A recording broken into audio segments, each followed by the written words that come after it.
Welcome to the Encore Audio Archives YouTube channel. I'm Taper Dave, and this is my channel. I've uploaded hundreds of talks here that I've recorded at meetings in West LA, and I've also recorded conventions starting in 2013. I've got a bunch of those up. And Walt and Mary Murray, the original owners of Encore Audio Archives, started the company in the 80s, and Walt recorded Joe and Charlie's and a bunch of stuff down in Vista, California. My sobriety date is June 20th of 1994.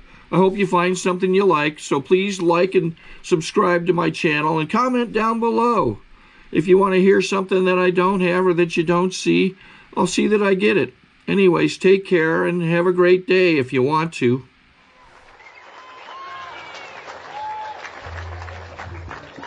Yeah, sure, you say that now. I'm Steve Wardner, I'm an alcoholic. Hi, everybody. My sobriety date is May 25th, 1979. It is absolutely impossible that I should not have had any ethyl alcohol in my system since that time, but it's all up to you and God and the 12 steps and the fellowship and all that stuff, so thank you very much for that. Wow, here we are. You guys look pretty. For those of you who are rocket scientists, came up to me before the meeting and said, "You're the speaker, aren't you?" Yeah. The only one here in a tie. Yeah, I'm the speaker. Arizona in the middle of summer with a tie. No, I'm not speaking. I just like to suffer. Actually, I'm a walking archive. Most of you don't know that. Hey, can we give a hand for the archivists who have been here all weekend? Oh, God,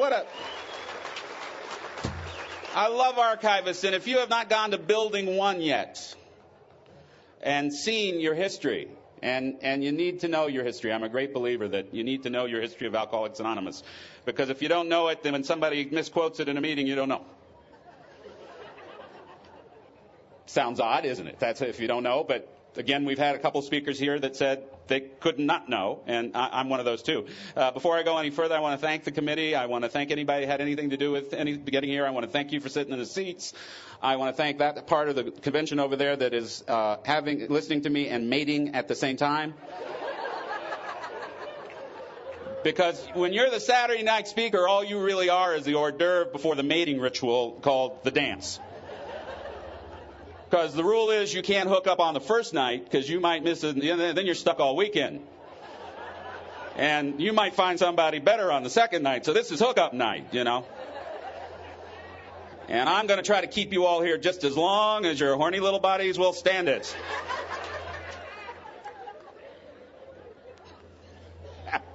But I'm a walking archive right now. I'm doing this in honor of the archivists.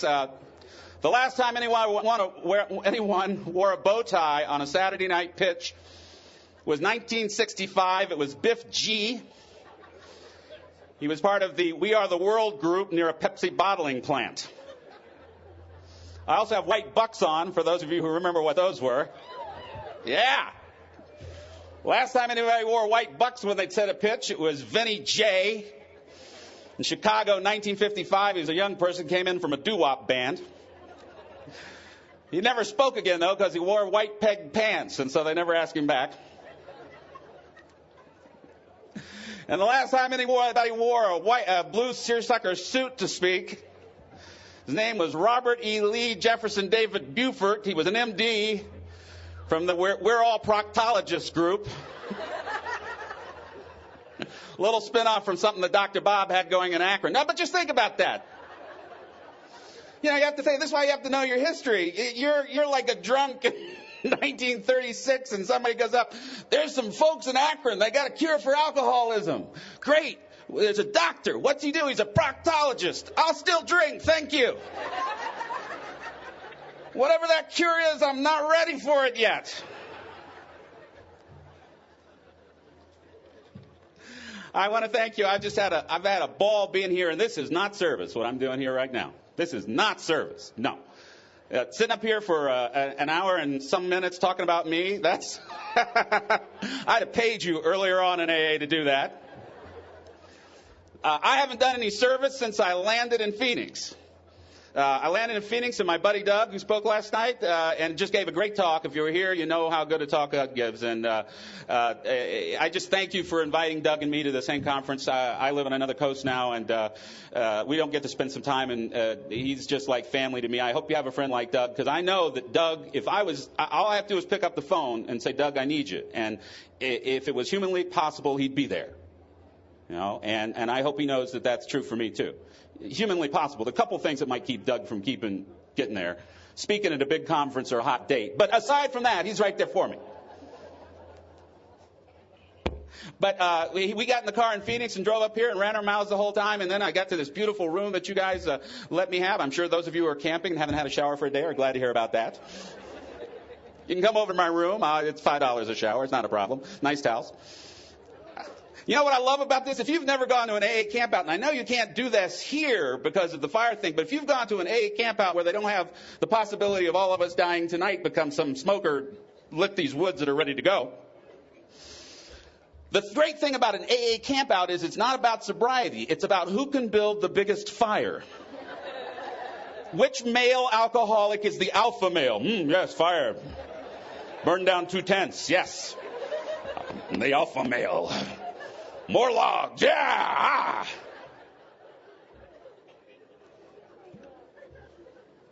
No idea. But I'll tell you what, sir, if you aspire to this, I'll tell you the service that's involved with this, because it ain't speaking. The service is getting up at 3 o'clock in the morning to drive to the airport. You know? Now, I had the most dangerous drive to the airport that I've ever had. Now, I live in Mount Kisco, New York, which is right next to Bedford Village, which is right next to Bill Wilson's house. And I've had the privilege to be a tour guide there, and it's a wonderful thing. If you ever are in the area, go to New York, please call me, 914-242-0353. We'll get the key. It'll be the 3 of us in the house. You know, that's it.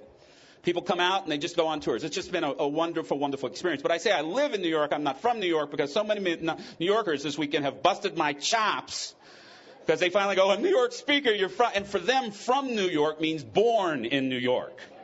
Not living in New York. And I was sorry that I gave a resentment to them because I moved. You know what I'm saying? But that's Alcoholics Anonymous. But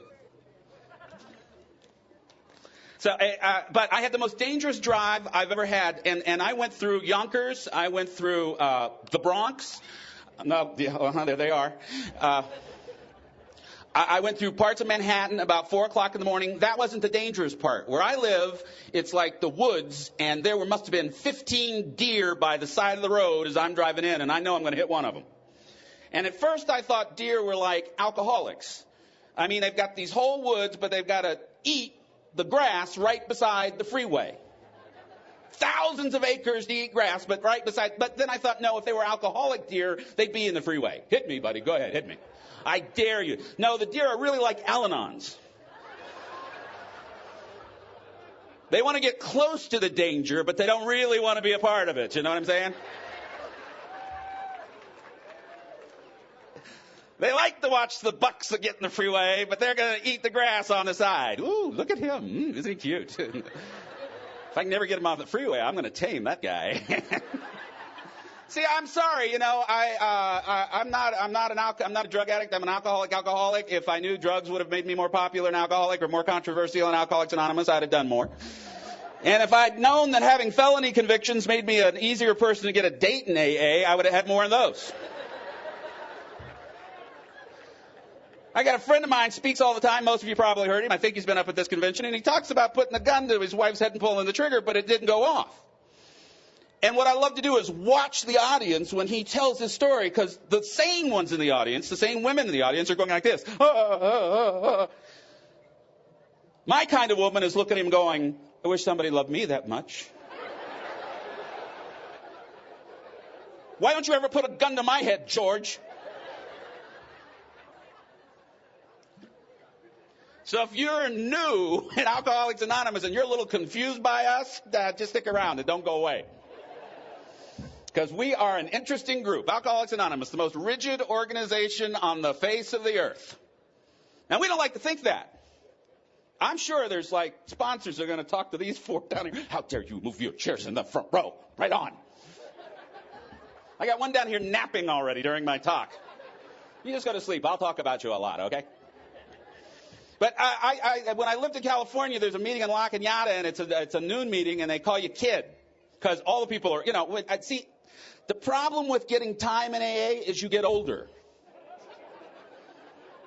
See, I wanted to get 30 years and stay 30. See what I'm saying? And I think that's a doggone good idea. So after a while, the problem with being in AA, because see, I got sober in Columbia, South Carolina in 1979.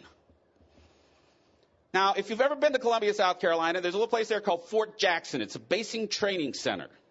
What that meant was all the old-timers were retired sergeant majors with 7th grade educations. These were people who didn't care about your feelings.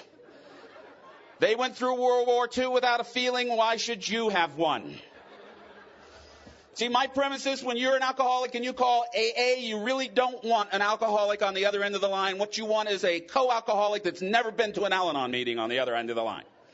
Because you call Alcoholics Anonymous, I'm sick and I'm hurt. You want somebody to go, poor baby. We will come over and rub you. I mean, if you heard the talk this morning, he's running around this afternoon. If you're not going to the Al-Anon Talk conventions, let me just tell you, you're missing some of the best stuff you're ever going to hear. And Larcene is just, you know what? I don't care whether she drank or not. She's an alcoholic. I got to tell you. If you heard her story tonight, she doesn't have to drink to be an alcoholic. She's an alcoholic without drinking. But he'd disappear for 2 or 3 days, and and then he'd end up sleeping in her car. What did she do? Put a pillow and a blanket in the car. That's wonderful. That should be taught to women in grade school. If Al-Anon ruined that loving, kind person, then I'm not sure we should actually send them to Al-Anon for that. That was so sweet. I cry every time. A pillow. I can't imagine. Home. So when I called Alcoholics Anonymous in 1979, I got John, retired sergeant major, hello, Alcoholics Anonymous, A&A, what do you want? Well, I'd like to know, 8 o'clock, be here, click, boom. So you go to the meeting just to kick his butt, you know what I'm saying? Now, the first dance I went to in AA, unlike tonight's dance, where people would be rubbing against each other, the first, I'm going. Somebody down there, I didn't know they did that. Mm-hmm. And that's your sponsor. But anyway. Oh, yeah, if you're new, stick around for Halloween. Seeing your sponsor in costume's worth the trip. It's worth a couple of months of sobriety, not drinking. Watching him come in that little nice costume where, you're the hooker in the front and the nun in the back, your sponsor with a whip. It's great. But first AA dance I went to, Glenn Miller was the primary song played. There was, and all the women where I got sober, there was no 13-stepping. They were all older than me and all married. And then you move to L.A. and there's girls 30 days off Similac at dances.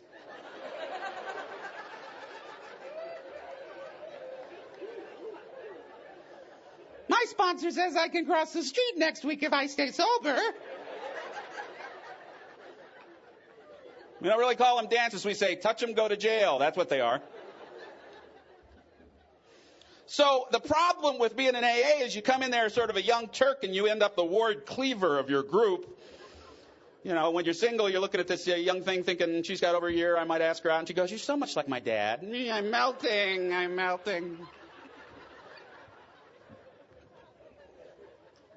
So it's really nice when you go up to this meeting in La Cañada and they're older and they call you kid. Now, what happened was they were giving out chips, and there was a woman in the front row. She was about 40, I think. She had 29 days. Now, it's not the truth in New York, which I'm going to get to in a second, but in California, you never take a chip a second before your birthday. Right? Yeah. Oh, yeah. God, yes. No. Yeah. Not a second. See, now, newcomers, these are people going, yeah, you never take it a second before. These are people that a few months ago went out for a pack of cigarettes and didn't come back for 2 years. But gosh darn it, don't you take a chip one day early. Become very rigid in sobriety. So this woman, I think she was just trying to be nice, and she said, I got 29 days because there's no 30-day chips. Can I take a 30-day chip now? And you would have thought she farted. Oh, my God. They went, no, you can't take a chip. There'll be boils and plagues and grasshoppers and everything will die and we'll all go to hell. No, they can't take a chip one day early.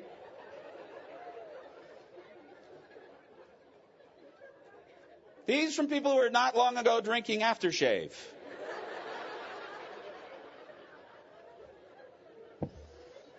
So newcomers, I just want to tell you, we really don't have anything to give you.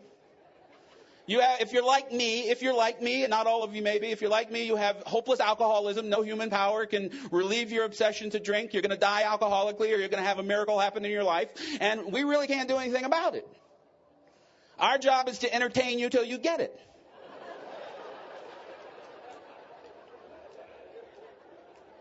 And if you're not entertained in an AA meeting, you're going to the wrong meetings. I loved it. This is the best show in the world for $2, guys. I mean, they don't have them so much now, but when I got sober, we had guys named Black Bart and One-Eyed Billy, and you never knew at a meeting when one old-timer in a walker was going to get in a fight with another old-timer in the walker over gratitude. I'm coming over there and kick your butt. In about 2 weeks, when I get there.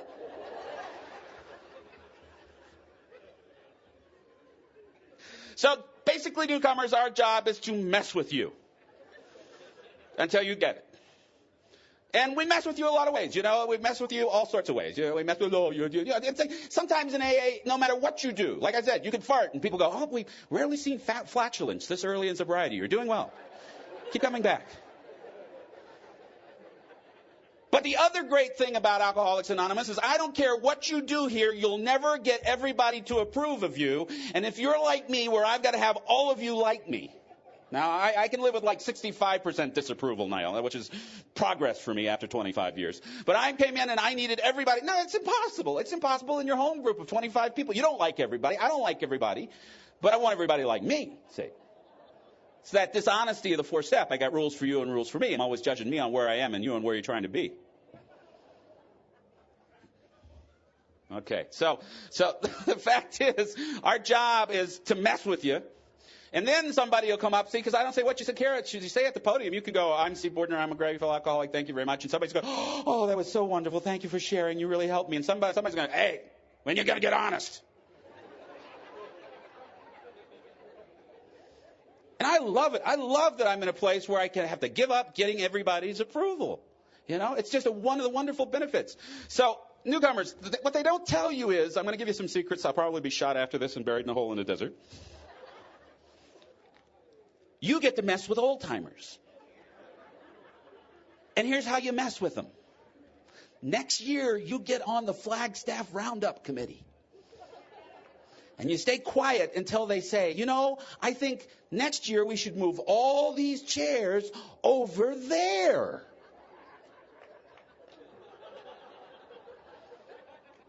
It'll get very quiet. Then the oldest of the old-timers will raise himself up to his 4'2" height and go, we don't move the chairs at the Flagstaff Roundup, son. Bill Wilson sat in those chairs. Dr. Bob had a little potato. We don't move the chairs at Flagstaff Roundup. I mean, if you ever try to change anything in your home group, when you take the seventh tradition, adding things, you would, you have a business meeting about that. I have people in New York call my sponsor and report me.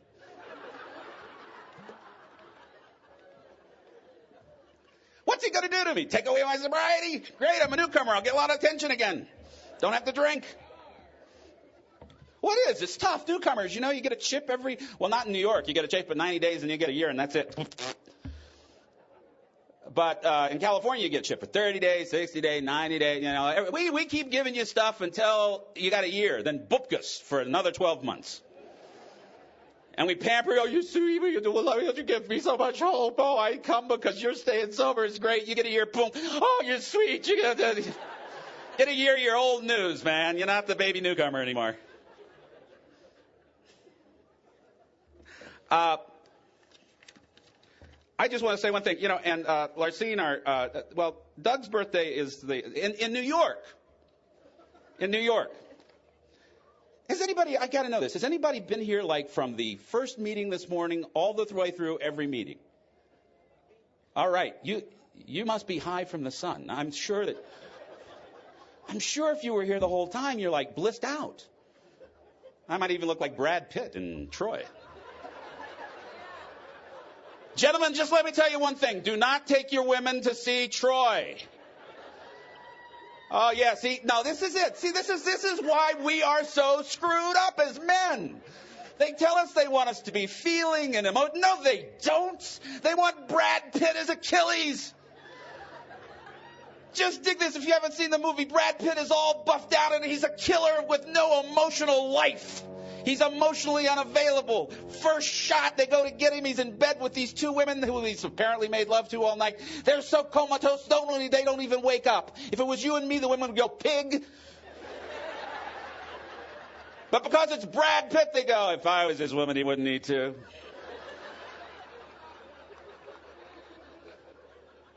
I show that guy. And he has no emotional nature, and of course a woman brings it out. And I mean, my girlfriend just was drooling. I kept having to wipe the drool. You know, hi, yahoo. But in New York, what happens is you take one birthday cake at an anniversary meeting that happens the last day of the week that your meeting happens. In our group, it's a Thursday night. Last Thursday, Tuesday night is the business meeting, the bloodletting meeting, and then Thursday night is the anniversary. We don't have birthdays, they're anniversaries. And you take your cake there, and that's it. You don't take it anybody. You would never take a cake at another home group or another meeting, and you're only allowed one home group. And the point is, if it's like May 26th and your birthday's May 31st, you take your cake. So how about that, California? And they're staying sober. They're taking their chips early, and they're not drinking. And you know what? They've been sober longer than California. No, really, because it was Akron, Cleveland, Manhattan, Westchester County. That's it. Next to those three, they've been doing it the longest. So I just keep my mouth shut when they don't do it right. But we're going to have New York rules here tonight. Okay? So I live in New York, not from New York. My buddy Doug's birthday is on the 7th. Isn't that a shame? If he just had it on if he stopped drinking one day earlier, tomorrow he could stand up in a whole different range. That's so sad. You could stand up at 17, and now you're going to be in the crappy 16s. Okay. Well, 17's close to mature. 16, you just get in your car. Our honored Al-Anon speaker's birthday, Serenity Day, is tomorrow. Now, it did not get past my observation that tomorrow is also the anniversary of D-Day. I think that's just a wonderful birthday for you. Or for any Al-Anon that. We're going to get rid of the evil empire, the alcoholic. And there was a guy last night, I think Chris, who has a first-year birthday today. So what I'd like to do is sing happy birthday to these folks and anybody else who's celebrating in the next couple days. And if you were here for Doug's talk last night, I would like you to sing this as out of key as you possibly can. Because what you heard was a man who was sucking whiskey out of his bed, and yet when he came to AA, he didn't like the singing. There's some perspective for you for the newcomer. And in honor of the title, Partners of Recovery, when we get to that part, we won't sing how we say dear partners in recovery, all right? So can we do that for them, please? Happy birthday to you. Happy... Yeah, more keys, please. For those of you on tape, I'm directing this.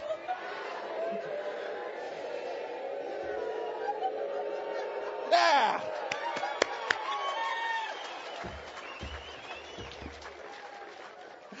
That was great. I feel like a leader. I feel like I could take you and we can take over Flagstaff tonight. Let's march. Whoa. Tell you what. Now, like I said, I'm an alcoholic. And I want to say that because, and I'm not going to talk. You guys okay over there? You need to. I told them all before they came up, oh, I'm sorry, this is great. I said, don't worry. Everybody's sobriety in the group depends on what you do. No pressure. Nobody's left yet. They're alcoholics. You can't hurt them. You can't. They've already done more to themselves than anybody else could ever do. I don't talk a lot about my drunk log, because it's not very interesting. It isn't. I'm short, I'm white, I'm on hors d'oeuvre, and in jail I'm on hors d'oeuvre. I wasn't going. Didn't do real well with that. Never rented a plane. Never did a show. No, I just, I sat home and I drank is what I did. Day after grade day. That's the most, and I cannot not drink. I'm a person who cannot not drink.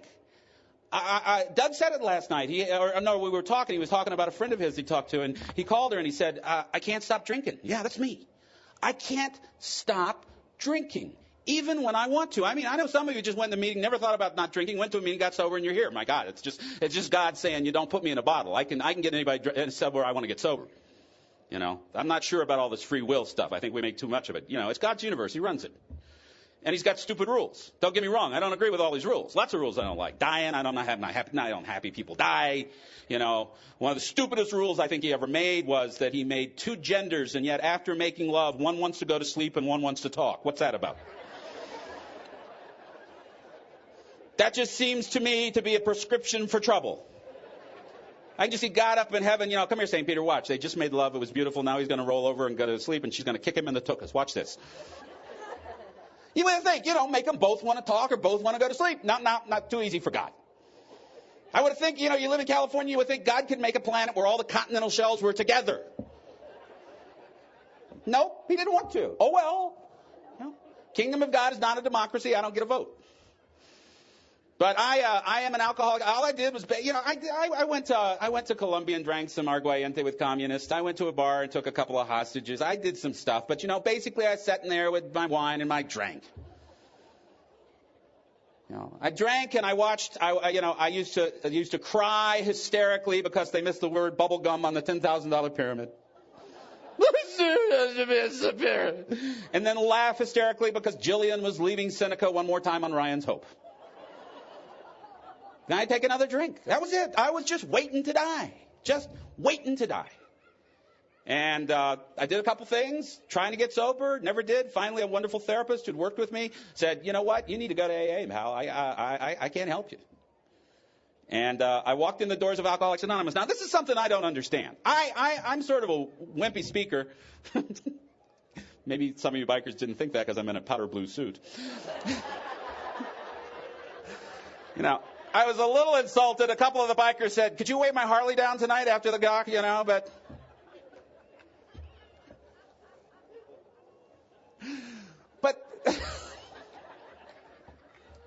And I know wear cowboy hats or cowboy boots, but I'm working on it, and NA meetings scare me, and I'm an alcoholic.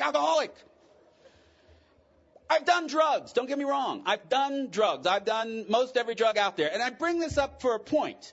Because if I could have done with drugs what I did with alcohol, I would have never needed Alcoholics Anonymous, because I had this interesting thing I could do with a drug. When I didn't like it anymore or I didn't want to do it, I was able to not do it. See, we have a very interesting definition of alcoholism here in Alcoholics Anonymous. It says in the book, it says there's a certain kind of heavy drinker. Now, for your book thumpers, don't call me. Call Doug. He said that last night. I'm quoting the book sort of generally, all right? If you have a problem with it, talk to your sponsor, do a 4-step rather than the pound in the book, all right? So anyway, now if you want to call and just talk, I'm available. 914-242-0353. 914, the number was. Nobody called my lottery ticket either. Anyway, I say that because in our book it says there's a certain kind of heavy drinker who may die a few years early from drinking, but with sufficient reason, romance, a change in life, a doctor's order, they can stop or moderate if they need to. Say what? I'm sorry, if we just sort of got up here now and we took Doug down to the hospital and we said, this is our friend Doug, he's drinking, we think he's going to die a few years early from drinking. Doctor, what would you say he is? The doctor's going to say he's an alcoholic. Not an Alcoholics Anonymous. Dying from drinking is not good enough in Alcoholics Anonymous to make you an alcoholic. Just makes you a wussy drinker.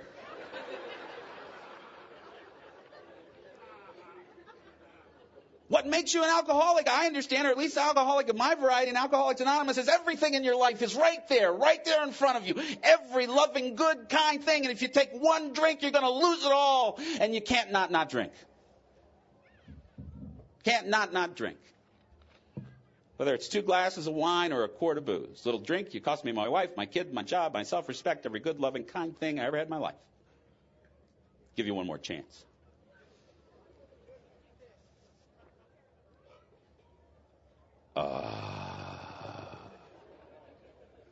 See, that's what distinguishes me from the normal drinker. I take 4, 6, 8 ounces of ethyl alcohol. It goes down my throat. It hits my stomach. And the sun rises. Paralyzes my legs. It comes up my chest. It goes out my fingers. It flushes my face. And every pore in my body goes, ah. Always gets very quiet at this point in my talk.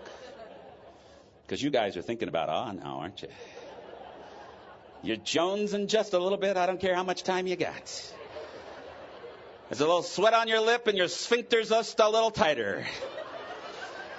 Because I woke him up. I know, let's go to let's get the hell out of here. Let's sneak out the back. We're on the bleachers. Nobody will know. Let's go find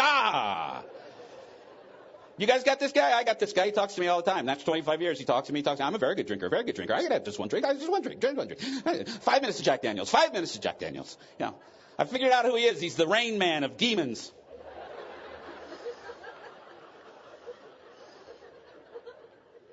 You've got 25 years. You don't need meetings anymore. You don't need meetings that much anymore. You can stay home and watch the Laker game. And then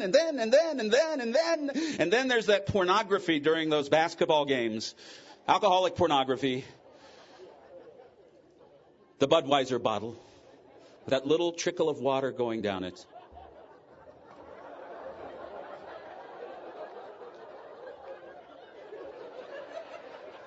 Sweetheart, you're going out with another guy now?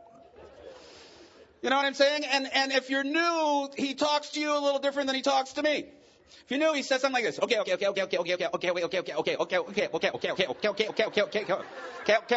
See, because I don't know about you, and I hate to disagree with Dr. Bob, but I do. Dr. Bob in his story said nobody ever poured it down his throat. Well, I got to tell you, somebody poured down alcohol down my throat. Me. I took 100,000 drinks I had no intention of doing, and sometimes I took them just to shut him up. Because when he got drunk, he shut up, and if I didn't get him drunk, he wouldn't shut up. You know this guy? You can't put him to sleep. So if you're new, he's okay, because he wants your attention. Okay. I'm listening. I don't know who this Steve B is. Go ahead, talk to me. Okay. Listen, we got 90 days. If we don't drink soon, we're going to have so much time, we can never drink again.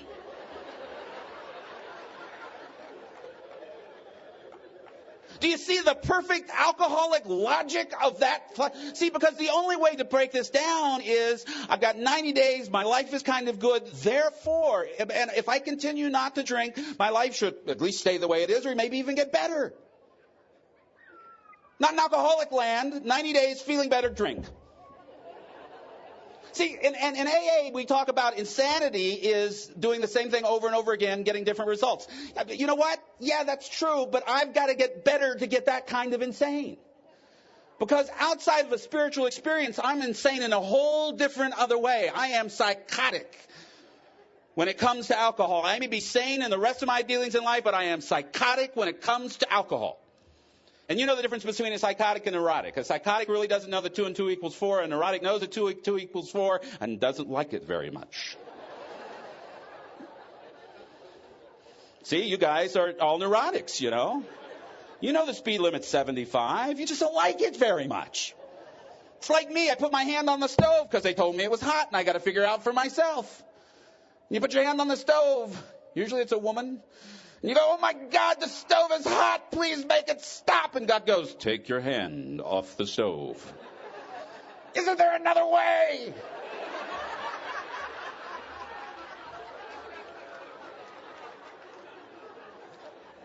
See, I went to cake and no calories. I didn't come into AA to give up drinking. I came into AA to give up the consequences of drinking. I wanted to be able to drink and not lose my wife. I wanted to be able to drink and not have to worry about who was following me. I wanted to drink and not. I finally figured it out. Those of you who say, oh, the thing about AA, I can't have a little glass of red wine with my pasta. You know, I don't mind the not drinking thing, but I just want a little red wine once in a while with my pasta. Get the hell out of here, all right? Who wants one drink? One drink is alcohol abuse, if you ask me.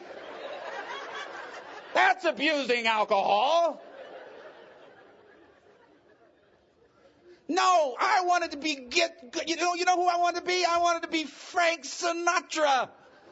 I want to be martini cool.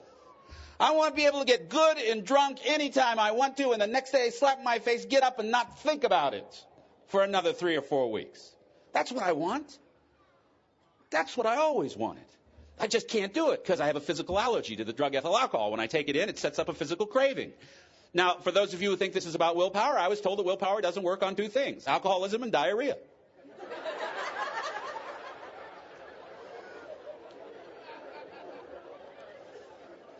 And before you drink, test this out on a little diarrhea. Take some X-Lax and sit there and try not to go.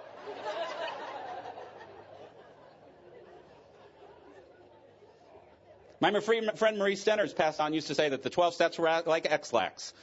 You know, you don't have to believe it'll work. You don't have to think it'll work. You don't have to even want to work. All you have to do is take it and it'll work, you know. And I found that to be true. So I'm absolutely powerless over the drug. I take it. I drink when I don't. I've seen that. But then I have this guy. You know. The other thing he talks to you, he says this. He says, okay. Maybe we are alcoholic. Let's be reasonable. Let's drink tonight, and if we're alcoholic, we'll come back tomorrow. Now, there's only one group of people in this meeting who can take a drink tonight and guarantee where they're going to be tomorrow, and that's the Al-Anons. And if they're not working a good program, they'll guarantee where you'll be tomorrow, but that's a whole different thing. And you better be there right, too. Put your seat back up. Criminals who ride airplanes and don't put their seat back up, even by accident, risking the lives of everyone else on the plane. And then simply can't say, oh, yes, I made a mistake. I'm 19, 20, 30 years serene. Thank you, stewardess, for sharing. So anyway, so he talks to you. So he talks to me. You're a very good person. I'm just wondering. You've been sober 25 years. You got sober pretty young. Maybe you're really not an alcoholic. Maybe you don't have the physical allergy. You can just take one drink. Now, I know you're a very good person. You deserve a drink. If I ever listen to him and I take that drink, the second it hits my stomach, boom, he's over here. You rotten, stinking loser, you.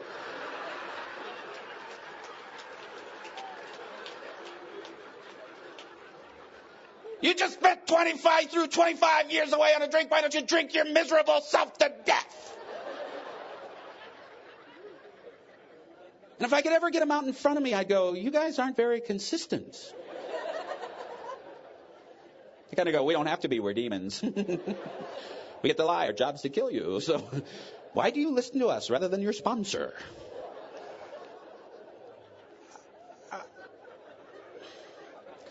I feel the need to point out at this point, if you think like being an AA is really cool, and there's really cool biker guys and girls and everything, this is like the lamest organization in the world, and I can prove that right now. For the last 5 minutes, you've been watching a guy in a powder blue suit with a bow tie, white bucks, talk to his hands as if they were finger puppets, and you've been having a good time.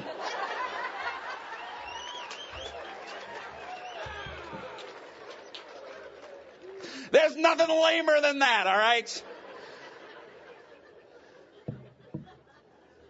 Now, I want to get back to this because I want to just point out that, like I said, if I could have done with drugs but with alcohol, I can't see. This is what a non-alcoholic does. They go, I'm done.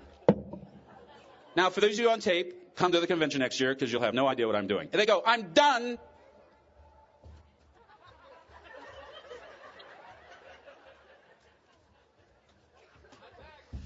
And they walk away. The speaker did a very creative thing about walking behind the curtains for those of you who are on tape. Okay. The very tall, good-looking blonde speaker who looked a lot like Brad Pitt in Troy.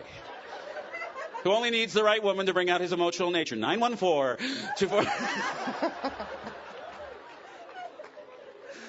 The alcoholic, on the other hand, goes, I'm done.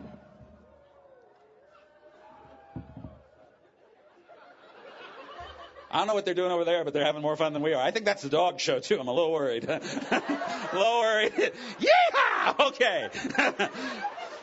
Haven't seen that kind of dog show on the Animal Planet, but whatever. It's Arizona, I'm not saying anything, you know. Very liberal guy, old hippie, fine. But no, I'm sorry, I still haven't developed the mechanism from when I think it comes out, okay? Maybe in the next 25 years. Okay, so the alcoholic goes, I'm done. It's alive! It's alive! It died! So the alcoholic goes, I'm done.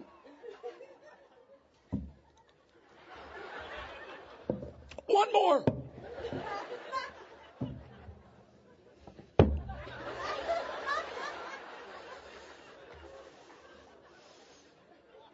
See, if you're new, you're going to do something, you know, like go out to dinner with some non-alcoholic people. You're going to do these crazy things like go to movies and a dinner rather than fall in the gutter puking your guts up with the woman of your life that you just met 5 minutes ago. It's a bizarre and odd world. And you're going to go to dinner, and of course they're going to go, because they know you're in AA, because you're being anonymous, because you have every chip you ever had. You have like the triangle and the circle jewelry all over you. You have an AA ring. You have, work the steps or die on the back of your jacket, but you're just being anonymous.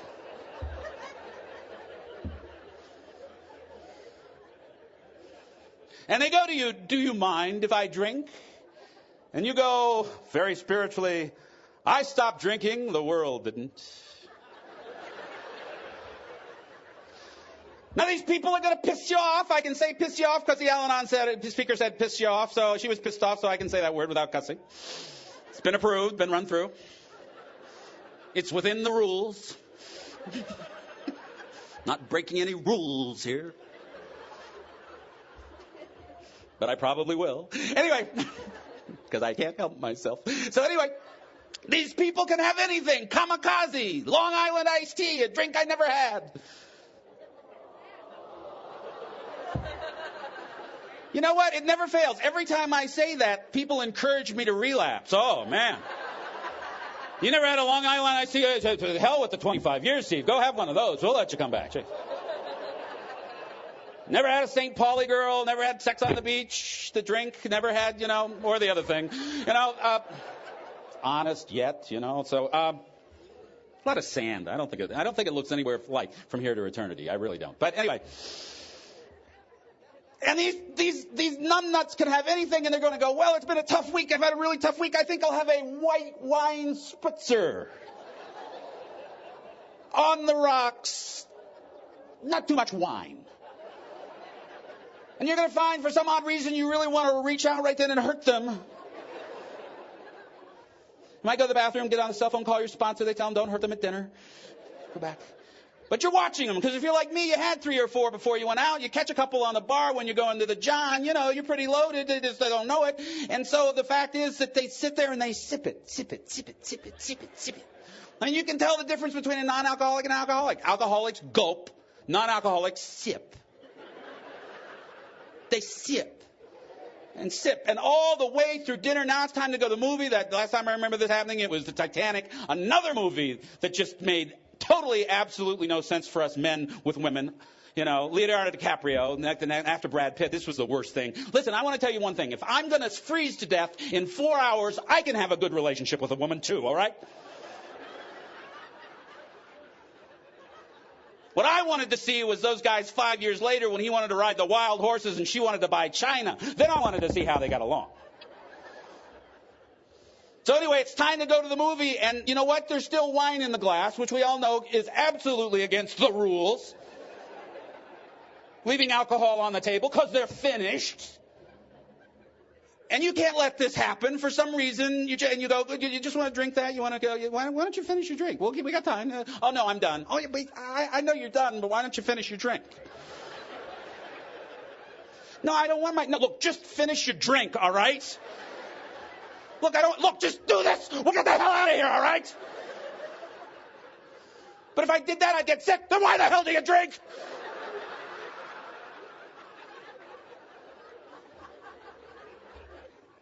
See, and I could do that. I do cocaine a little bit and then stop. I just didn't want to do it anymore, you know. It was the alcohol that, it's that old saying, when you make love to a gorilla, you're not done till the gorilla's done.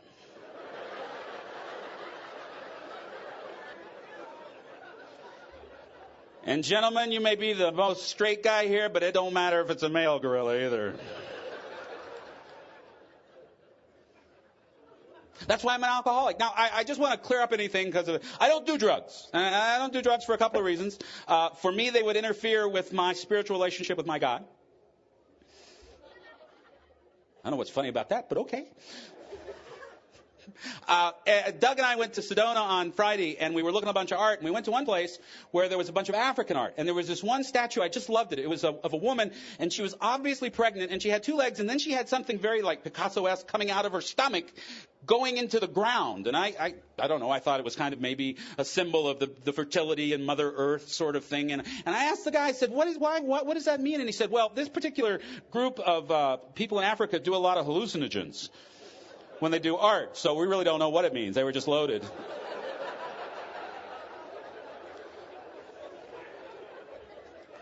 And I bring that up because these people probably do drugs and find God. There's people who do that. There's tribes everywhere all over the place. They do a little hallucinogen. They get in touch with God. And I believe it's true. I've read stories of people who were tripping and found out that there was spirituality. They knew right off the bat that they couldn't keep doing that. They had to actually pray and meditate and do some work. They just couldn't get there chemically, but they knew. But you know what? The problem is, if I was a member of that tribe of Africa and they did the sacred mescaline only during the full moon, I would want to do it Monday, Tuesday, Wednesday, Friday. And that group would come to me and say, Steve, we don't know what's wrong with you, but no more sacred mescaline for you. You're different than us. You just beat the drum and we'll do the sacred mescaline.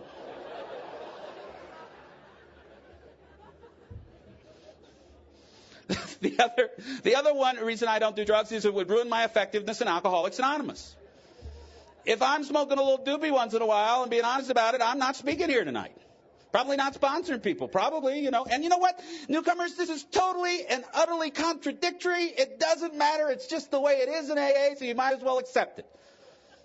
Because, see, you can be like an overeater alcoholic, and you can come into AA, Little Debbie snack cakes falling out of your pocket, a Baby Ruth stuck in your mouth, but if you didn't drink, we'll let you share. You can be a sex addict alcoholic. Yeah. The addiction all the men think they want. Believe me, you already got it, all right? Okay, so we're born with it. We can't help it. But you could be a sex addict alcoholic. You know, porn playing on a TV screen in front of your face. Come in the meeting with 12 hookers. As long as you didn't drink, most men will ask you to sponsor them.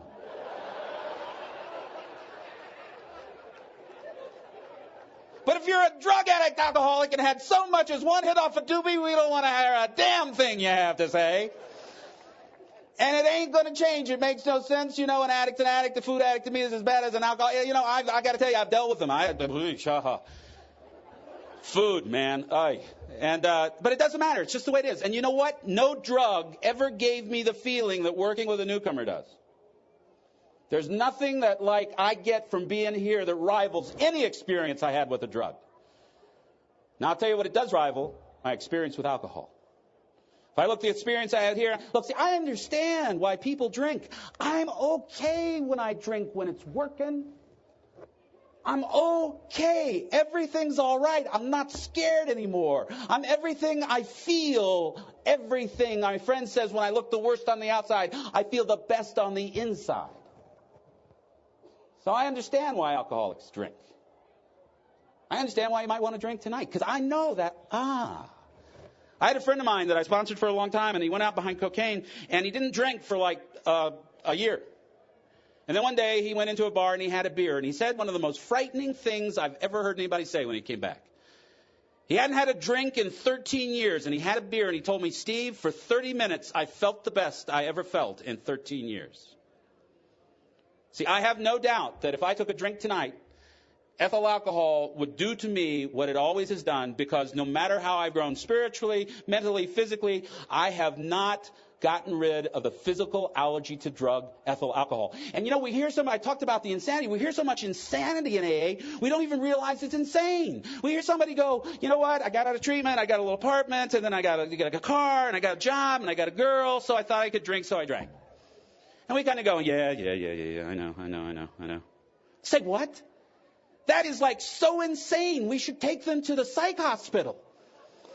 Because you were never going to hear a person say, well, I got out of the hospital, I got a little apartment, got a little job, got a little car, got a little girlfriend. I don't have diabetes anymore.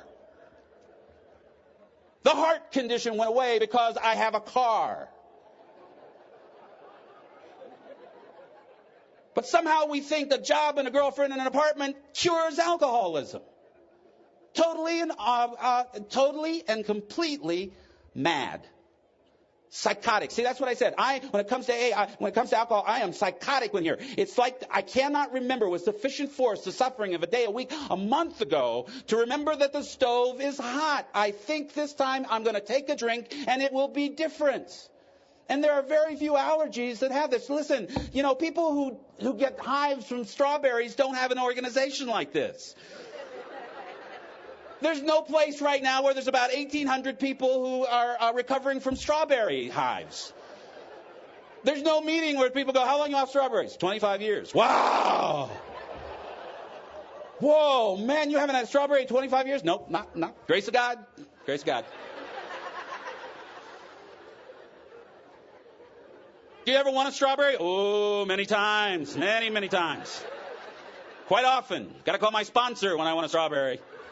God, if it wasn't for my sponsor, I'd have been right in the strawberry section at Gelson's, man. I don't know what I would do. See, there is no group called Strawberry Anonymous, unless it may be a woman stag at a CA meeting. I'm not sure. Oh. Did I hit a nerve? See, I was getting a little too much love. I had to push you off there a little bit. For those of you who are a little older and don't understand the strawberry reference, just get a young person to explain it to you after the meeting. Strawberries are people, too. So anyway, I really want to steal this, but I'm going to give Doug credit. We went to, what's the canyon? Willow Canyon today with walnuts. Look, I got brain damage, all right? If you really want to know the truth about AA is just hiding your brain damage so they don't put you in the home. So I went to Walnut Canyon, or as they call it, the Walk of Death. And as you know, there's cave dwellings there, and at the bottom of the canyon, they said that they had found artifacts, arrows and stuff, and a couple of broken stone hoes.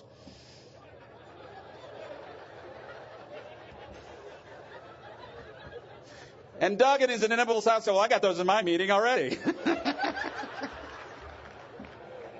Next time, you're not getting credit for that one, pal. I'm taking it as my own. I was in Arizona when I brought a broken stone hoe. Anyway. Okay, so now you're not drinking, and you're here in crazy land. You're here. I don't know about you, Alcoholics Anonymous. It was like this place that see, how do I say this? It's still kind of coming around for me. But this is a place that there's two things going on for me. One is what we sometimes call the work, or the 12 steps, or the process, or doing the deal. There's this thing, there's the 12 steps. And if you're new, I honestly believe that you really have no choice. If you're an alcoholic like me, and I say if you're an alcoholic like me because I honestly believe that there are heavy drinkers in the room tonight that are not alcoholics like me. I believe there are heavy drinkers here. Or maybe they're alcoholic. They're just not alcoholic like me. I believe they're heavy drinkers in Alcoholics Anonymous, and they come in here and they stay sober on the fellowship and hanging around a bunch of people who are not drinking, and they don't drink anymore. And you know what? Welcome. I'm glad you're here. I'm glad you're not drinking. I'm glad anybody who has a problem with alcohol is someplace where they don't have to drink. And I'm glad, you know what? I don't believe in chronic slippers. I believe that one day is better than no days. And I believe that sometimes the best people, some people get a serial sobriety, and God bless them. You know, I can't God will not let me put him in a box. And I'm not one of those people that thinks that the heavy drinkers in Alcoholics Anonymous are killing the alcoholics. I don't believe that. Listen, I've been sober 25 years. I've seen everything anybody can do. Somewhere in the 12 and 12 it says, in the traditions, I think, Doug will correct me, but it's like we've played with every brand of fire and we've found it doesn't hurt us. Listen, I believe this with the bottom of my heart. Circumstance has nothing to do with relapse. You tell me that you drank because your father died, I'll show you somebody that stayed sober because their father died. You tell me you drank because your meeting didn't like you, I'll show you somebody that didn't drink because they were never secretary of their meeting. You tell me that you went out on pain medication, I'll show you somebody that stayed sober on pain medication. Circumstance has nothing to do with relapse, because if it does, I'm in trouble, because I will find the circumstances that justify my relapse. I am sober for one reason. Thanks. I am sober for one reason only, the grace of God. A spiritual experience sufficient enough to expel the obsession to drink. Nothing else is keeping me sober. Not you, not service, not nothing. Now, all of those things make sobriety a fun place to be. Because I'll tell you something about service. You better be doing it out of love. You better be doing it because you want to give it away. The happiest people I know in AA are the people that love to see the newcomer get it. That just love to see this thing happen for somebody. They don't get a doggone thing out of it, but get to witness it. Because I'll tell you something about service. If you're just doing it because you want the group to like you, or you have a bunch of sponsees, you're going to get pissed off one day because you ain't getting what you think you should get. It was talked about this afternoon. It ain't coming in the package. You're not getting the right props. They're not asking you enough to conventions. You sponsoring 15, but somebody else sponsoring 16. Somebody didn't appreciate what you did. I used to go to the 6,000 County Ward of County General in AA, and I remember going in this guy's room one time, and I put out my hand and I said, "Hi, I'm Steve. I'm Alcoholics Anonymous." And he said, "I don't shake hands." And I remember the feeling, you jerk, I took time out of my day to come down here and blah, blah, blah, blah, blah, blah. And then it hit me. This man's getting ready to go out in the streets and die, Steve. And you want him to... See, my sponsor has taught me that if I come to this podium with any expectations whatsoever that I am not being of service, what I'm doing is making a bargain with you. It's a deal. It's a deal to get you to like me. It's a deal to get you to think I'm clever. It's a deal. And I can make a deal, but that's not service. Service is giving it away and doing the right thing for the right reason, whether there's anything in it for you or nothing. And you know what? I'm a human being. Sometimes I can count on one hand the years in 25 years that it's been pure, where it was absolutely, totally God at work. Most of the time I do things with unpure motives. I do things imperfectly. And thank God Alcoholics Anonymous is a place where you can be imperfect. This is the only place I know where we come and talk about our failures, and people come up to you and say, "Thank you, you helped me." This is the only place. When I had 16 years sober, I married a woman who was cheating when we got married. I'm glad you think that's funny. Alcoholics are like kids. You tell stories and they want to hear them all the time, And it's usually your most painful story. You go up to speak and they go, to tell that story, where they stabbed you in the cell block and you bled and you almost died and you got infected in the wound and nobody would write you. Oh, I love that story. I tell that so much.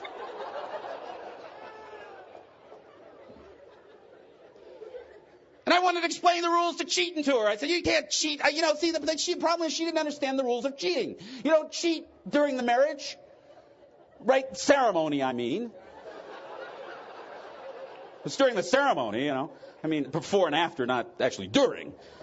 She had some sympathy for me. But the fact was, the way you cheat is you marry someone thinking they're your love of your life. You stay married, they become a bitch, and then you're justified in cheating. That's the way it works. That's the rules. She didn't understand the rules. I got to tell you, this was a bottom for me. I was 16 years sober. I'd walk into my meeting. I would start crying. I didn't mean to cry. I'd just start crying. All of a sudden, an alcoholic arm would come around my shoulder. Sometime it would be a 2-year arm. I wouldn't go, "I'm sorry. You only have 2 years. I need a 17-year-old arm to hug me. I can only hug you." No, sometimes it wouldn't even be an alcoholic arm. It'd be a drug addict arm. And I wouldn't go, "I'm sorry, primary purpose. If you cannot identify as an alcoholic, you cannot hug me." No, I just took a hug.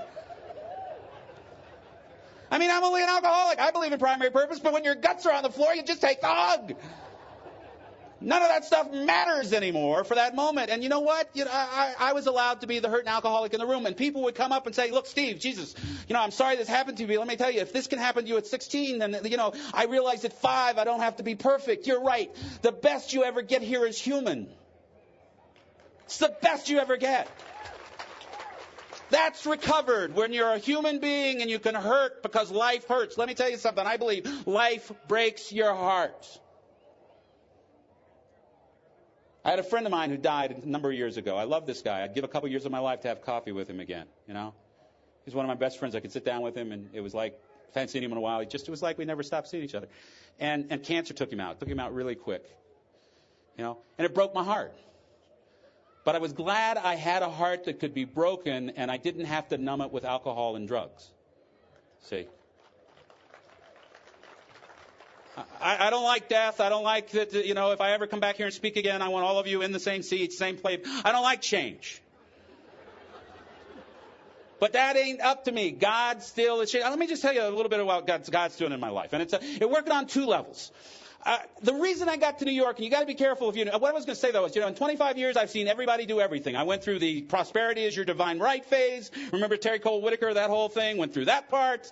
I went through, you know, if you're smoking, you ain't sober. Both our co-founders sort of died from that, but that's okay. You're not sober. I've gone through tofu in sobriety. I've gone through you can't eat any sugar. I've even had a hot tub meeting myself. I did have a hot tub meeting one time. I always wanted to have a hot tub meeting. You know, you're in California, you got to have a hot tub. And I had a condo that had a hot tub for 16 people. So I had 16 people over. We weren't naked. We were only half naked. But let me tell you what, I will never do that again. There's a reason why meetings happen in church basements, not in hot tubs. Because about an hour into the sharing in that hot, bubbly water, it got really weird. I just love you. I just want you to know I'm sober. Grateful. Good. Let's say the Lord's Prayer and adjourn. All right. So I've seen everything in 25 years, and you know what? And I've seen bad programs, and I've heard people give bad advice in meetings. I haven't had a drink because I don't want to drink. And sometimes people ask me, what's the secret to getting sober? And I tell you, you got to read that story about the third alcoholic, the other Bill.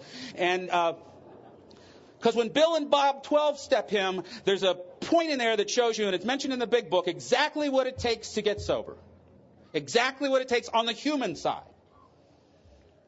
First, I've got to want to stop drinking. That's what they asked the man in the bed. Do you want to stop? Not rest up. Not get your wife back and then go home. Do you want to stop? And if you don't want to stop, we can't help you. Now, you don't have to know you want to stop right now. I didn't know the first meeting. But there was something in me. I wanted, you know, if I couldn't moderate, then the only way it was do it was to stop, then I was willing to stop. Somewhere along the line, for this thing to work, I have got to want it to stop. Almost everybody in this book that we first talk about, they wanted to stop drinking, and they knew they couldn't. They wanted to stop with all their heart. They'd done all sorts of things, and they couldn't stop. You have to want to stop. The second thing is, can you do it by yourself? That's what they asked the man in the bed. Can you do it by yourself? Because if you can, it's okay. I love the way Bill and Bob are with him. Look, if you can stop drinking, if you don't want to stop drinking, we're not here to take away your rights. It's okay, man. Drink. We'll go talk to somebody else. Can you do it by yourself? Because if you can walk out of this hospital and not drink, that's cool. We wish you well. We're just going to go look for somebody who can't do it by themselves. Can you do it? I have to know I can't do it by myself. There are other people who can. Maybe they're alcoholics. They're just not alcoholics like me. I can't do it by myself. And then the last thing is, am I willing to believe, do I believe or am I willing to believe in a power greater than myself? If I can answer yes to those three things, this book says, we then tell the man we emphatically tell him he is on his way.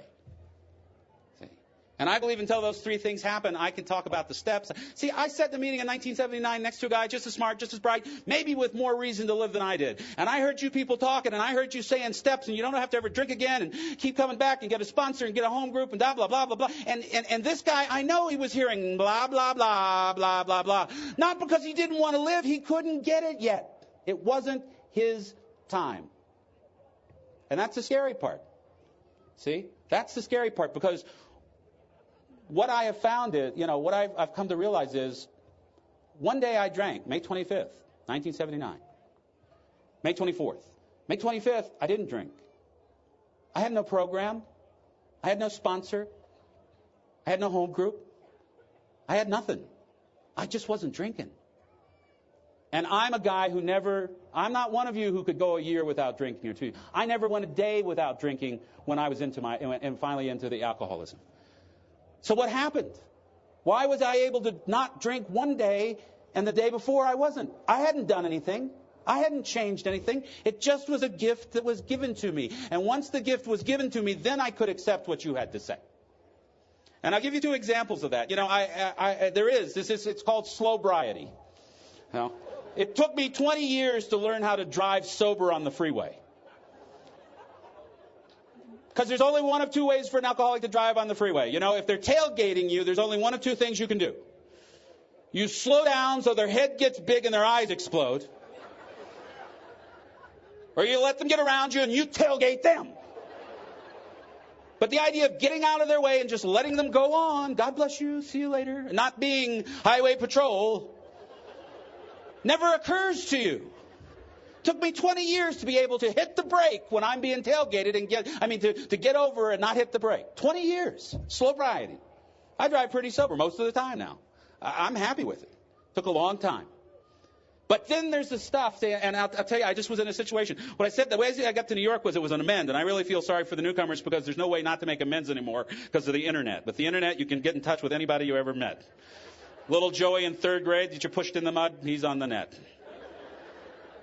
Now, when I got sober, there were people you didn't know who they were. And I had a girlfriend in college. And I didn't even need to make an amend because I was drinking. I needed to make an amend because I wasn't a very, very good. It was complex, but I wasn't a very good version of a 21-year-old. And I just hadn't. And so I finally got in touch with her through some very weird circumstances. And I emailed her and I said, I said, all right, if I tell you something. She said, what could you tell me after 32 years?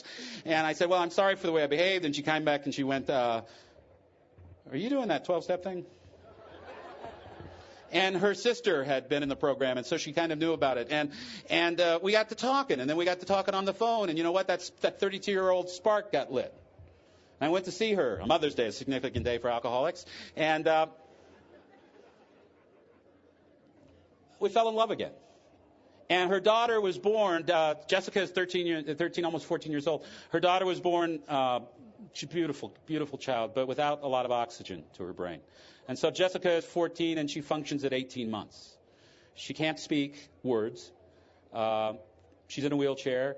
She has movement in one arm, and she's got a smile that'll kill you. And I got to tell you, if you spend a day with Jessica, you will know something about right now, because everything for Jessica is right now. And one of the wonderful things, Jessica goes to this school run by a bunch of old hippies up in the Catskills, and they believe that even though her body is broken, her soul is whole. And you have never seen a place where there's more love than she goes. And the beginning of May, 4:30 in the morning, the phone rang. It's never good when it's 4:30 in the morning. And Jessica had stopped breathing. And when they found her, she was blue. And I've never had kids before. I'm just learning how to be a stepfather. And her mother was trying to hold it together and losing it, and so I'm trying to be of service to her. And we're getting dressed and trying to pack things to go to the Catskills, and then they're flying her by helicopter down to Westchester. And so we're going there, and all of a sudden I'm in a pediatric emergency room, and then I'm on a pediatric ICU, and I'm watching this little girl, and they have to paralyze her so she won't chew through the tube, because she really can't understand what's going on with her. And she's also unconscious, and she says they're breathing. She got pneumonia, and she's not going to die, but she's just lying there. And you know what? I have no skills for that. I've never been there. Never had a kid that broke their arm. Never ready for that. And that's a situation in which you can't do anything but sit and wait. You want to talk about powerlessness, and you sit on a pediatric ICU with your kid unconscious, and then you start looking around. And I'll tell you what, the dads have a harder time with it than the moms. The moms they suffer, but they seem to be able to do with it. I saw so many fathers come in that pediatric ICU and just break down. Sorry to interrupt your viewing. Taper Dave here. Just wanted to take a second to ask you to like and subscribe to my channel. Let me know if you like what you're listening. I've got some very good talks here, and this one's a great one. Just curious, do you think this is better than Zoom? Tell me what you think. And Jessica got better. And what happened was we just had to, our life became Kathy at the hospital, me going to work, me taking Kathy, and Jessica got better, and she went back to school for 2 weeks, and then she got pneumonia in the other lung, and we've just finished with her. She's just gotten out of the hospital. And that's one of those things of slow-briety, where you're just powerless, and you can't pray through it, and you can't will through it, and you can't do anything through it. All you can do is try. And I'm glad that the book says that my job now is to be of maximum service. Wherever I'm at. Doesn't just say of alcoholics. So I was maximum service to her mother. And I was maximum service to that little girl. Men, we don't really do well with this. We get a big old shot of testosterone. We don't sit well. If I could have built her something or flown in the helicopter with her or do something, it would have been okay. But just to sit there and wait, I'm not built for that. But that's what it called for, so that's what I did. And she got better, thanks to a lot of prayers in Alcoholics Anonymous. And so there are those things, my driving and my character defects. I'm convinced that I will probably die with some of the character defects I have. But let me just finish with just a little thing that hit me at 25 years. And this is what God is talking to me about now. And it's funny when you read this stuff, because this is the little thing that's tagged on at the end of working with others. And how lately have you ever heard something like this in a meeting? Where it says, assuming we are spiritually fit, we can do all sorts of things alcoholics are not supposed to do. Perhaps we have, people have said we must not go where liquor is served. We must not have in our homes. We must shun friends. It says you can go anywhere. You can go to a bar if you want to, if you're friends. You can go anywhere on earth as long as you're spiritually fit, because your job is now to be of maximum service. And I thought, when was the last time I heard that in Alcoholics Anonymous? And I thought, you know what? One of the things that people like me have done in Alcoholics Anonymous is we have created common sense sobriety. And there's nothing wrong with common sense sobriety. I mean, if you want to be a guru in AA, it's really not that hard. This is not the Mensa Society. Somebody you sponsor is going to come to you and go, she's breaking my heart, she's spending my money, she's going out with my brother, what can I do? And you and your guru self will go, don't go out with her. And they'll go, wow. I'm broke all the time. I got no money. What should I do? Put some money in the bank when you get paid. Wow. So what we have now in AA is common sense sobriety. And it's been around since I've been sober. It's nothing new. It's like don't date in the first year, which is good advice, guys. As my friend in LA says, right now in your first year, the only advantage you have in a relationship, anything you have to offer is your stocking skills. It's a pretty good, don't go anywhere, don't make any major changes, and you go, well, I think I'm going to go to Florida. I got 3 months. And I don't know where you get sober, but, I don't know if you should go out of town. 3 months, it's a bad. You know what? I'm really glad Ebby didn't tell Bill Wilson at 6 months he shouldn't go to Akron. I'm really glad he said, you're too new, you shouldn't go somewhere. See, there's nothing wrong with common sense sobriety. I need it. I need common sense. But you know what? It ain't going to keep me sober. Because the book says relationship or no relationship, job or no job, house or no house. Tell any man he can get well if he wants to. And common sense sobriety may keep me away from a bar, which I have no business in really in the first year. But you know what? Some people go. But what it won't do is it won't keep me sober. The only thing that will keep an alcoholic like me sober is a spiritual experience sufficient enough to expel the obsession to drink. So if you're new tonight, what I'm telling you is you can have God right now. You can finish the steps by dawn. You may have to give up the mating thing, but you can finish the... You can go up that campground, and there's guys out there, and they'll take you through the steps by dawn, and you can have the God now, and you don't have to wait 3 months, 90 days, because these guys had the silly, stupid, childlike belief that when God entered their lives, they were okay. And it didn't have anything to do with time. These guys believed that a guy with 30 days of sobriety was a miracle. A miracle they'd never seen before. 30 days from these guys. Of course, they hedged their bets. I love that story where they're bringing the guy in to go on the radio show. And because dig this. They're bringing this guy in on the radio show to go out and tell the nation, we have a cure for alcoholism. It's absolutely the greatest thing since sliced bread. But they locked him in his room for 2 weeks so he wouldn't get drunk. Oh, yeah, we really believe in this thing. Oh, yeah, we're really confident it'll work. Keep him back. So if you're new, you don't have to wait for God. You can have him just like these guys had him, right now. And if you've, like me, for 25 years and you have struggled over and over with character defects that don't seem to get away, I forgot they can go away right now. It can happen right now. It doesn't. I don't have another 25 years probably. Maybe I do. Maybe I have another 25 years in AA. I hope so. I'll be here. But I don't know that I've got another 5 years. I need God to do some work right now. And this is a book of God that does it right now. One day I was drinking, the next day I wasn't. God did it right now. And then I could hear the steps, and then I could hear the traditions, and then I could do the work, and then I could be of service, and then all the common sense AA made sense. But somewhere in the 12 and 12 it says, thus uncommon sense becomes common sense. When you get in the world of God, 1 and 1 equals 3. And so while we got this thing about the work, what I never want to forget is God can work in the blink of an eye, and I don't have to be willing to let him. That the guys who wrote this book had this childlike, and I think about that phrase, you have to be like a child to enter the kingdom of God. So with all our time and all the stuff we've built up over the years, I never want to forget that there was this program was founded by guys that said, you got a day, you're a miracle. You got it. God worked in your life. If you understand what I'm saying tonight, if it's not coming against blah, blah, blah, I don't care how much time you got or what steps you've done, the miracle has happened in your life. Live it out. You're going to have to do the work to keep it. You're going to have to do the work to keep it. But God's already there. You're here. It makes sense. Even doesn't make sense. See, what I love is people like Doug, because I came into AA and I loved it from the day I came in here. And Doug said, he hated it for 8 months. And I've heard people go, I hated AA for 2 years. I hated my sponsor. I hated all you people. I hated meetings. And I'm going, why'd you keep coming back? Just leave.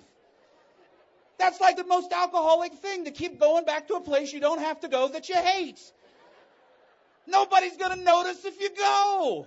Nobody's keeping you here. If you hate our guts, there's the door. Bye-bye. So why do people come back here who hate meetings, hate sponsors, hate the steps? Because God's got your butt in here, not yourself. Or why else would anybody stay someplace they hated? It was easy for me. I loved it. I want to thank you very much for the privilege of doing this. I want to thank you very much for the fellowship. And I will leave you with the story I always leave with. It's your story. It's about the third step. An alcoholic is sick and hurt, and he's on his way home, and he runs into God. God's got something in his hand, and the alcoholic goes, what's that? And God goes, this. Well, this is sobriety. And the alcoholic he's real hurting, and he's at that magic moment of surrender, says, well, how much does it cost? Because I really need it. See, the alcoholic understands buying stuff. And God, being manipulative, says, well, how much you got? And the alcoholic goes, well, I got about $50. And God goes, great, for you, sobriety costs $50. Give me the. He said, whoa. And the alcoholic trying to back out of the deal already.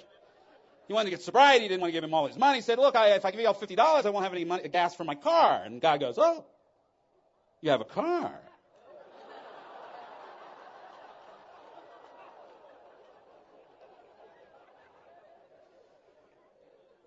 Sobriety is going to cost you your car. And he goes, whoa, wait a minute, if I give you my car, how am I going to get to work? You have a job.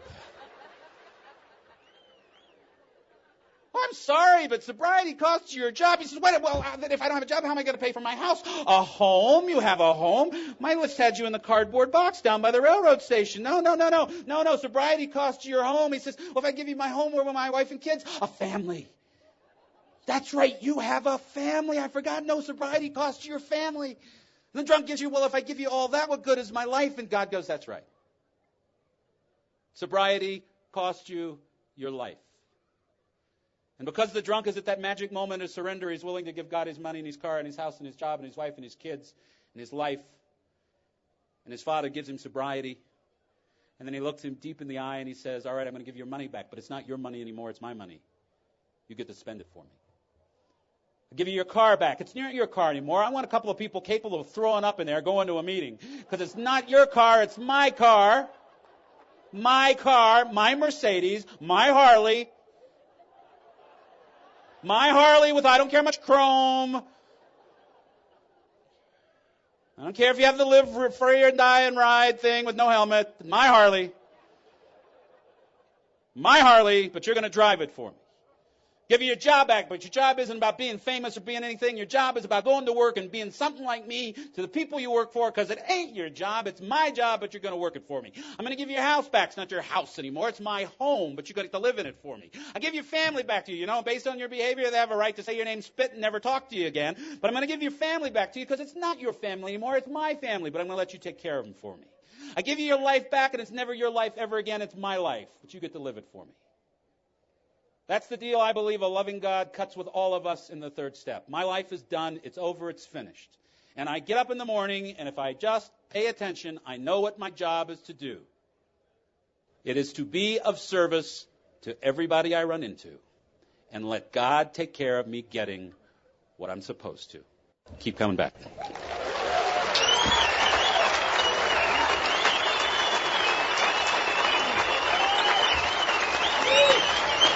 I think we got a great talk going on here. Thanks for watching the channel. Taper Dave here. Just curious, do you think this is better than Zoom?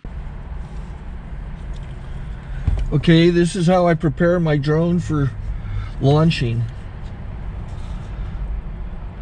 I like to do it inside the cab of my truck so I'm not standing outside in the weather. To install the joysticks for control, up and down, right and left, powered on. I have an Android phone that I use to connect it to the drone with. And it's actually controlled through the iPhone, through an app. Oops, wrong way. It's actually controlled through the iPhone, or through this Android phone, through the app. It's actually controlled through the Android phone, through an app, and you connect it through this short connection right here.